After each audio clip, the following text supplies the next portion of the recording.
Hello, Rita here. Welcome to New Nail Tech Success, where I help you get started as a nail tech. What's up, my YouTube homies? How y'all doing? Hopefully you're doing as good as I am today. So today I'm going to go ahead and do a nail tech critique of the nails I did about a week and 3 days ago, just to see how they held up. And I thought, you know what, this might be helpful to my YouTube homies. So I decided to do a video on it. You guys, I do encourage you to wear your own nails if you're not wearing them. Because in my experience, it is the best way to learn what areas you need to improve upon in your work. I mean, you can do nails on your nail trainer hand or regular hand, regular practice hand or fingers. Or even if you have, friends or relatives that allow you to practice on them, I still find that when you wear your own nails, you get the best information, the most detailed information from your own, wearing your own work. Okay. For the longest time, I didn't want to wear my nails because they weren't perfect. And if you feel that way, guys, please, please, please get over that, because it will help you progress so much faster. You'll be able to see up close and personal and immediately when how your nails are faring. You know, we are our own first clients. We're practicing on ourselves so that we can make it perfect on our clients. Okay, guys? So don't be shy. Wear your nails. Use your nails as works in progress. If they don't look right, then fix them. That's what I'm doing. You do a set of nails on yourself. One break, fix it. Continue to fix them until you have a complete set of nails that look good to you. And then after a while, start all over with a brand new set. Okay. So I'm going to go ahead and do this critique. But I also want to, the primary reason why I want to do the video too is if you guys are just practicing and just practicing and practicing without any type of direction or focus, that's not going to be really helpful. It's going to be necessary for you to have a direction and an objective when you practice. Okay, that's why I said how to create a practice plan. So, for instance, when I decided to do this set, I had these objectives that I wanted to complete. I wanted no lifting on my nails. I wanted um, to have a design that looked good and lasted. Um, and I said for as long as possible until I decided to change it. And I wanted to be consistent as far as my shaping and the shape of the nail. These were my objectives. And that's what you should do, guys. When you are doing a set of nails, have a goal so that you can readily see if you hit the mark or you don't hit the mark, how close you come to hitting your objective. Even when you're practicing on your nail trainer hands, have a goal for your practicing. Say, for instance, you want to make all 10 nails the same shape, then that's your objective. After you're done, you'll be able to immediately see if you hit the mark. Okay? It's important to have this type of direction when you practice because you will otherwise be spinning your wheels. You'll be going around in circles and not going anywhere. Okay? And once you've mastered one thing, you can go on to your next objective that you want to achieve. This is how you make progress toward, in this case, making a professional set of nails. You guys, I'm not one of these nail professionals, okay? I am a licensed nail tech who is still in training, who is still in the quest. I share information with you guys that will help you in your own endeavors as I, am working to perfect my own work. Okay, so I do bring the good, the bad, the ugly, and that's what I'm about to do on this nail critique. About to just break it down, because this is what it's about, us learning from each other and together. Okay, so overall, I'm pretty pleased with the application of acrylic. I have no problem applying acrylic. I'm confident in being able to apply acrylic, and so that's fine. let's talk about the nail lengths. The nail lengths are pretty even. Could be better, so I have a note to tweak that, make sure that they are really perfectly even, as much as possible. The shape is coffin. Okay.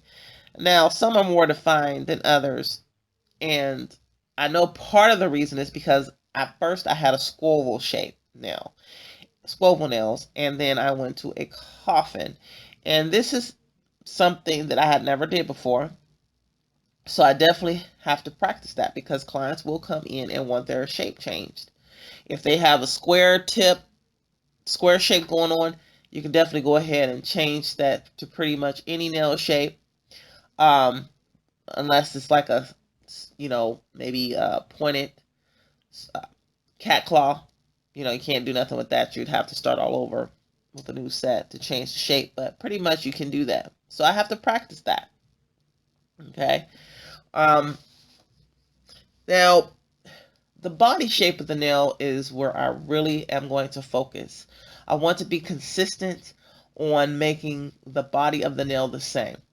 Okay, so right here, this is the thumb. This is what I want my nails to look like. I think this is a pleasing shape. This is actually the way we were taught in school. Nail is growing out of, looks like it's growing out of the nail bed, has a higher body, and then it tapers toward the free edge to get that natural curve. And I do like that nail, the way that is shaped, instead of having like a flat nail, which I'll show on my other hand. But this is what I wanted to achieve, and I pretty much did achieve that on my right hand.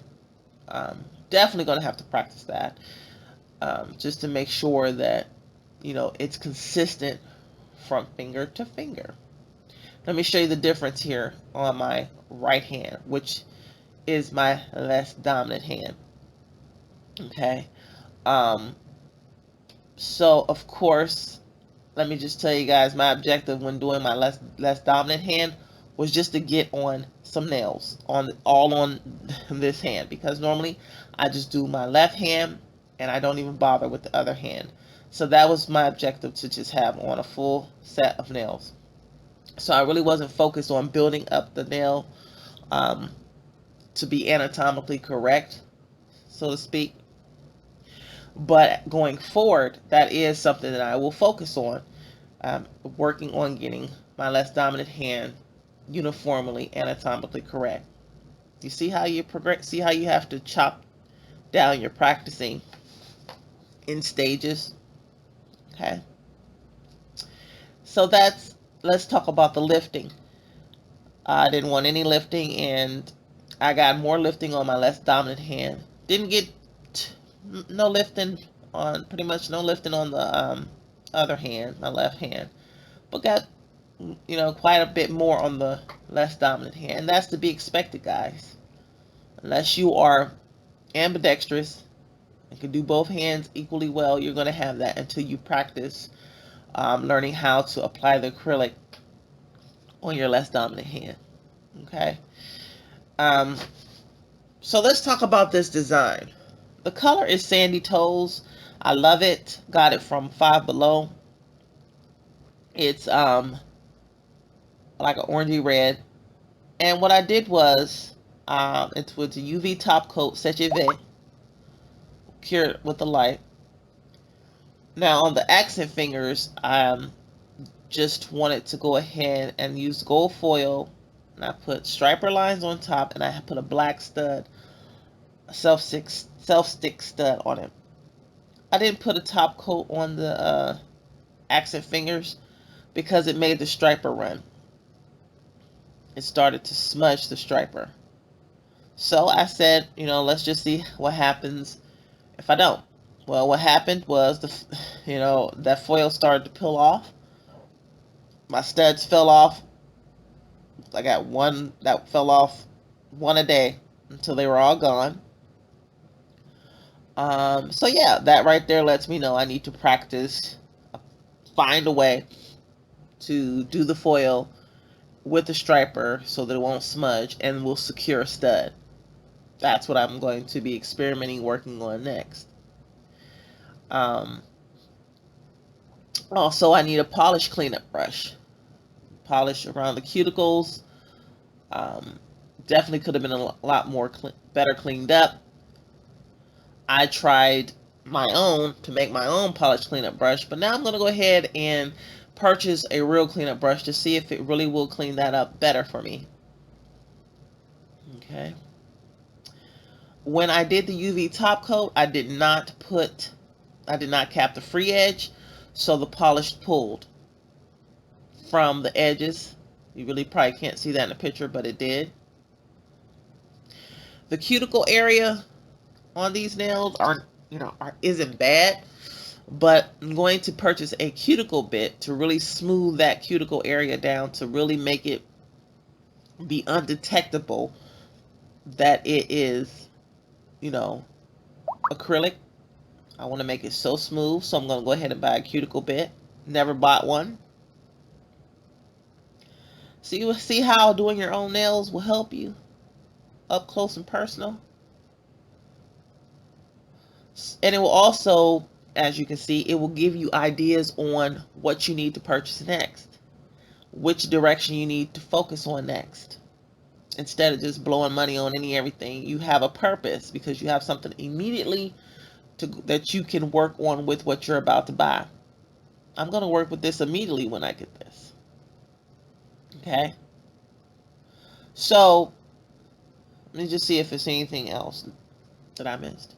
You guys, this may seem like a lot of work, and it is, breaking down your work to see, every little nook and cranny, but that's what it's going to take to be able to eventually charge, money for your work. Because that's the standard, and that's the level we're trying to get to, professional work. So when clients tell you, okay, my nails all popped off, you can tell them, no, they didn't, because you know your work. You can stand by your work. If you never wear your work, you can't stand by your work. All right, guys, hope this was helpful. Just want to say again, wear your ugly nails like they all that, because one day they will be. Yes, yes. If this video was helpful, please like. If you have any questions, comment. And if you have yet to become a family, please do so. And subscribe. Until next time, y'all, take care.